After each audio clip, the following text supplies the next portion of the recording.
60s and 70s, a phenomenon started in the inner cities where groups of friends with a passion for unique styled car got together to cruise the boulevard. It was just a time when, even today, I think back at it at times, it was just an awesome time.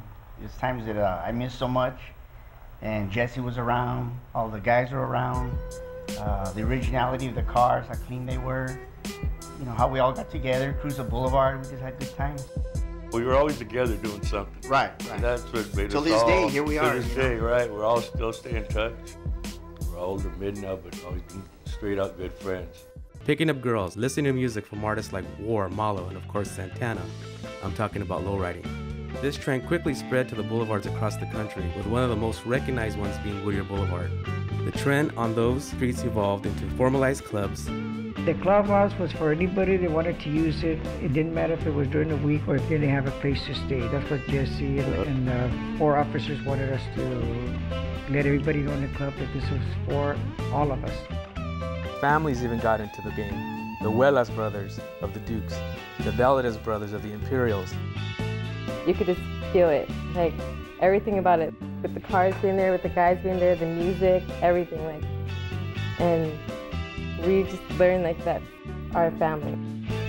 To other people, like our last name is just Valadez, but if we say it to anybody else, like if we say it to another club, it's like, oh, we know your dad, like we know your dad, or we know your mom. First time that I even dressed up rockabilly or a pinup, my dad saw me and he really liked it. Like he told me that I looked really, that I looked really pretty, and he supported me. Well, I think Jesse was a real low-key man. Even though he was quiet on the outside, kind of, he was hard on the inside. Right. But when he came out in a good way. And his thing with himself and basically the Imperials was to show the community what the club was about, how upper class we were, and to help the community by doing benefit stuff. He wasn't worried about making money for himself. He was worried about getting this name up and bigger. Right.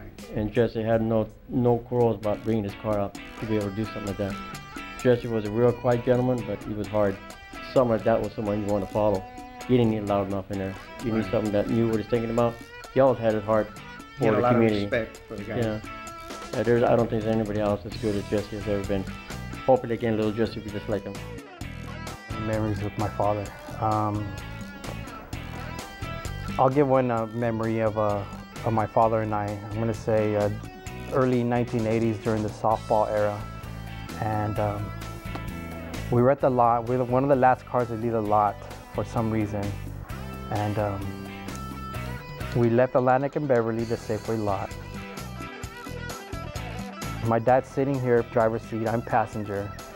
I could barely look over the top of the headrest or the dashboard, so I really couldn't see out, but I can see looking out the passenger window, and I could see everybody looking at the car and staring and pointing and going, look, those Gypsy Rolls, and I kind of felt like I was in a parade or like a grand marshal, and I kind of felt like the queen too at the same time doing my little wave. But that was one of my fondest memories of being in the Rolls with my father. And of course not being able to look over the top, but to the sides I was able to see.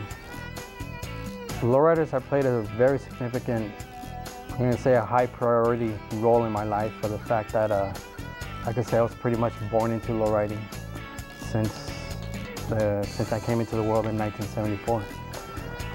I could say that because my father and my mother are both lowriders. Obviously my father with the Gypsy Rolls, and my mom at that time with the 56 Chevy. And with both of them meeting at Miles Square Park and I think the city of Fountain Valley, that's where the spark met. Our first date. Actually, the day when I met him out at Miles Square Park, I met him and his brother and some of the other members of the club.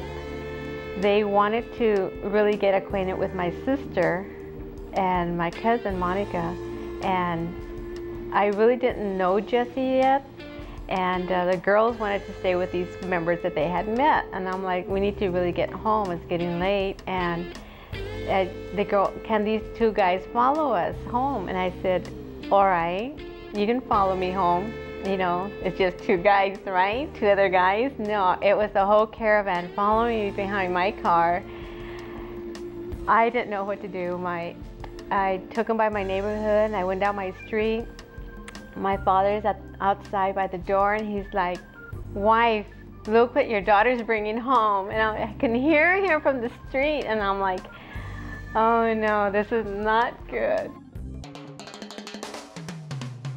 Currently, this is the 1964 Gypsy Rose, which was featured in the Boulevard Nights, and also in 1974, the opening credits of Chico and the Man.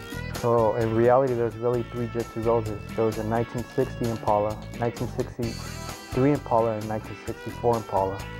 But the one that really inspired everybody is the 63, but most importantly, is the 64. Today, the Imperials are still going strong, having just celebrated 45 years of traditional lowriding.